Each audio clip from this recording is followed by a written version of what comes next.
People who literally cry wolf to retaliate against their spouses or significant others because they want attention or they're trying to prove a point. Do you know how many people, I hear these stories all the time. I'm actually very good friends with somebody on here that I follow his story. He has just gone through a 4-year pass of hoop jumping and all of this because I actually don't know that number, but that sounds fantastic to get information on shelters.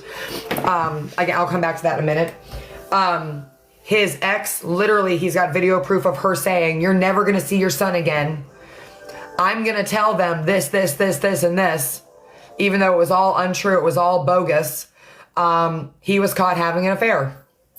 Sorry, you had an affair. Okay, he had an affair. Is it right? No. Did he do it? Yes. Okay, she's mad. She's pissed. But to retaliate on you having an affair, I'm going to call in a domestic violent crime and call CPS and say you abuse your child. And they both fell for her BS, and they actually took him away from the child and arrested him on charges of DV. Do you know what happened? They all got dropped. They all got dropped. And he has video after video after video of her threatening to do these things because he hurt her feelings. That's ridiculous. It's people who do that make it impossible, nearly impossible for people who actually need it to get the help. Because all they have to do is the spouse has to come up and say, no, we're just having a spat. She's pissed because I did this and this and this. So she's going to act like I hit her. I didn't actually hit her. This and this and this and this. All they have to do is say something to conflict your story. And 90% of the time, the police will walk away and say it was a domestic dispute, and they don't take you seriously, and then they leave you in the house with that person. DV shelters. Okay, I've said this before. I'll come back to it. This might be a really good way to get a hold of your local shelters. I'm sure that it is. You need to find out if in your county or in your state, there are state-run programs in Ohio, particularly Butler County and the Cincinnati surrounding area. It's called Women Helping Women. You need to find the nonprofit, the organizations, the places that help women or men escaping domestic violence. Those state-run programs have a first place ticket into the shelters. If you were to call a shelter directly right now, they're 99% of the time going to say we're at capacity, we're full. Those programs, if you call them, they have a direct line into the shelters and they know the people at the shelters. They have a relationship. So they will tell you, like, this is what happened with me. All the shelters I know of were full. All of the ones I called were full. I called Women Helping Women. They put me in a hotel to get me out of the immediate danger. I was in a hotel for almost a week. And they're the ones who call the shelters and they say, we have somebody discharging in 2 days. We're going to put your client's name on that bed for after they discharge.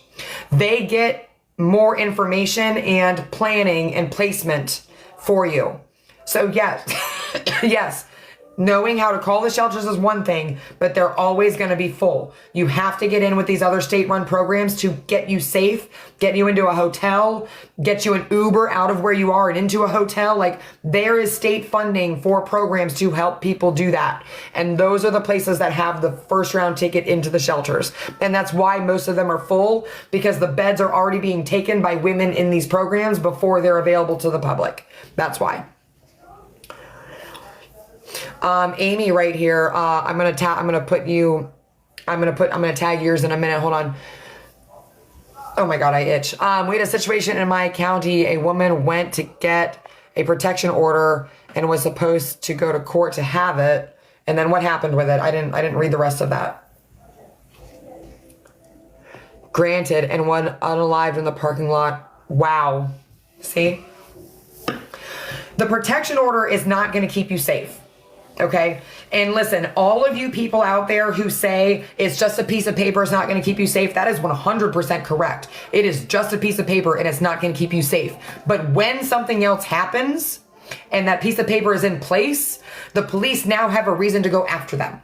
Okay. If everything that happened with me, Okay, I'm going to come back to it. Thank you. You went back and found that and pinned it. I appreciate that. Amy said, I was able to help Kim's. This is my best friend. This is the one that I called. She sent her husband to come pick me up when I left that night. And I went back to her house. And we literally made phone call after phone call after phone call to shelter and help and this and that.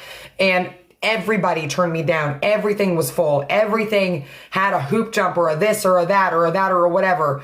Women helping women. Actually, the first time I did this, when I first left him, the very first time I left him, they were so full and there was nowhere for me to go. And I was going so crazy. I actually forgot about this whole part of the story. I'll tell you this. Hold on really quick. I called a police officer over to her house to ask his opinion and advice on what I do. Where do I go? I forget exactly why we called the officer over. We called him over for something. And he just kept asking me. He said, are you in fear that you may injure yourself or harm yourself? And I was like, no, I'm not. I don't think that I would do that. He said, you're not hearing me. He said, I need to know that you're in fear that you might harm yourself. Because if you are in fear of that, I can escort you up to, it's called the atrium. And I can be checked in. It's not to the psych ward, but I can be a self-admitted into a detox, psych, evaluation, whatever. Basically, he was basically telling me he would take me up to the he would take me up to the hospital to be a admittance to whatever it was. Basically giving me a place to stay, a place to calm down, a place for them to do evaluations on my mental stability, a 72-hour hold. They were going to do evaluations on my ADHD, my this, my that, get me on the proper medication I need to be on to get me healthy or whatever. But the bigger picture was it was a 72-hour hold at minimum where he couldn't find me. And that was 3 extra days to find a shelter that became available. And it was at a hospital where nobody could go in, nobody could come out. He could not find me there.